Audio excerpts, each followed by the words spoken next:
global happenings today. We communicate, we analyze global news. Stay tuned. Hello, beautiful people. Welcome to Global Happiness today. In a bid to avoid a lot of things, Nigerians have tried the road transport. Bandits have not given us a free flow. You can go through the road, and next thing you hear, kidnap bandits on the road. Fulani herdsmen having a field day using passengers as their milking money making factory. But then Nigerians had to tilt towards the rail. Rails seem not to be a good idea. Right now, Nigerians are moving by air. It looks like air too is not too safe. AirPeace seems to be one of the first to encounter this that cost 150 passengers to pray all manner of prayer on board. In a moment, you're going to find out what happened just a few hours ago. Before we do that, like and subscribe to our channel by clicking on the red subscribe button. Beside it, you see a bell notification icon. Please go ahead, click on it to get notified as soon as you update our channel on YouTube. Well, Mother Luck smiled on 150 passengers on board an AirPeace plane from Asaba to Abuja as they narrowly escaped death after a heavy storm disrupted the plane from landing at the Abuja airport. The affected AirPeace flight departed Asaba airport at 17:07 p.m. and was estimated to arrive Nnamdi Azikiwe International Airport, Abuja, at 6 p.m. but almost crash-landed at the airport before it was diverted to Lagos State. Even in Lagos, the storm from nowhere appeared once more. According to one of the passengers, Ngige Nwachukwu, for 30 minutes, the passengers and crew came face to face with death. We prayed, we sang, we cried, we mourned, thinking it was over. One young man around me cried more than a baby.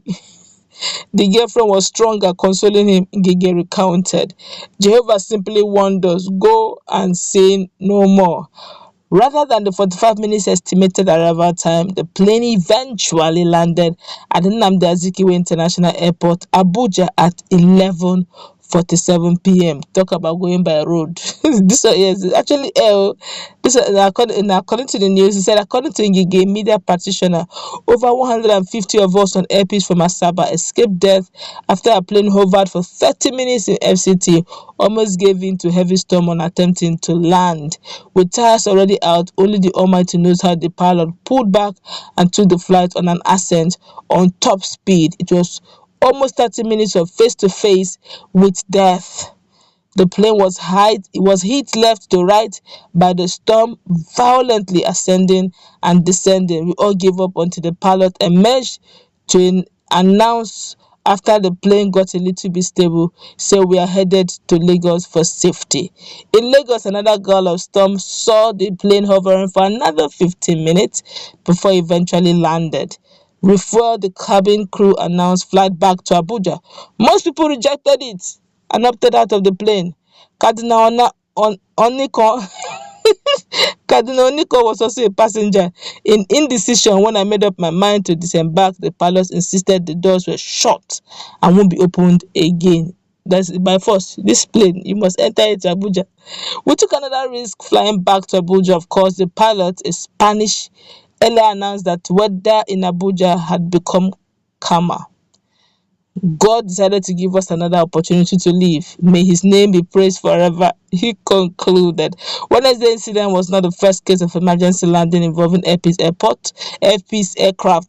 It was also recorded on Friday, July 2021, 2021, 66 passengers on board an AirPeace plane narrowly escaped death as the aircraft tire burst open at Ilorin International Airport. The incident forced the Federal Airport Authority of Nigeria (FAAN) to close down the airport for 2 days until the tire was replaced. That's to tell you, no place is safe. If you let us control this issue of insecurity, they are putting propaganda in it. Say there's nothing like that. We can go by road. Nigerians now know that the roads are not safe. Okay, Amechi have said, okay, this dispensation wants to go through the rail. Our rail over time have shown that it is also not safe. Big men of timber and caterpillar caliber, men of timber and men of political substance and common man have entered the train. They were not spared. Bandits does not ask, are you men timber and caliber? All they pick is they pick Nigerians and they start asking for ransom. Some have died in the process, like some for the doctor that was buried, has gentle to rest in peace some days back. It's also a product of insecurity. Nigerians have decided to divert to airplane. Airplane, that one does not have respect. If bandits does not do anything funny with it in the air, a storm cannot save it. But every that's to tell you, it is God that protects. Let us fix this country. This Nigeria needs fixing. Let's stop this propaganda. Call a spade a spade. Nigeria is insecure. How can you have 3 months of transport? Everybody is now leaving the 2 months. They are all moving to one. The other one, just some days back, after the bandits have had a few days in that Kaduna Abuja route for the road for the train, they started using helicopter to escort the train. Talk about the expenses, the costs, you're incurring just to protect the train. How many will you continue? How many will you do? For how long are we going to continue like this? We have already seen it that these bandits we are under siege of some sort, and we are just playing politics. Some will say Nigeria that's why when the likes of Yemi Osibajo will tell Nigerians in the name of campaign that we will continue what the principal of President Muhammadu Buhari have done. Nigerians really don't know what he has done until he leaves. Nigerians are wondering, can he get better than this? If this is the continuation, Nigerians are like, maybe you should have used a better campaign strategy, because that campaign promise you just made. Nigeria had change. They did not hear the proper name. Is it change for the best, change for the better, or change for the worse? Nigeria jumped in. And now they have seen the change for the worse. And you're not saying that you want to continue what your principal have done. Nigerians don't want to find out if what your principal have done is good or bad. If what they are saying is what your principal have done, a lot of Nigerians are shaking their head. I think I was privileged to hear one of the journalists in Arise Television who was talking the other time, saying that if there's anybody that shouldn't have even come come out to announce that he wants to contest, should have been Professor Yemi Osibanjo, because he's in this dispensation. Well, let's give him a chance. But the question is, he may need to do better than the campaign name or strategies he's using, because Nigerians generally want something totally different from this. They want a better Nigeria where the economy is working. They want where they can go out. And those days, you don't need to lock your door. Just sleep outside. It's only mosquito that will bite you. You can sleep outside.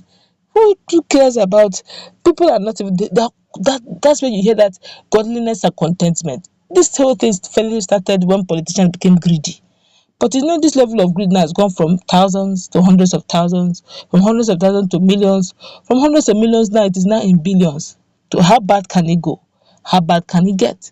And Nigerians are wondering if this is it. We need to fix our roads. And so to speak also, thank God for the people who came out alive in that air, and also thank God also for the experience the pilots exhibited. And honestly, if you ever been on flight, you understand what I'm saying. That one, there's nothing like conductor, park, let me come down. It is really you and God. And remember, they usually don't pray all those things, and when you're on flight, you just respect yourself. Right now, it was allowed. Everybody can pray, call the name of their God. Let's visit that conversation also take.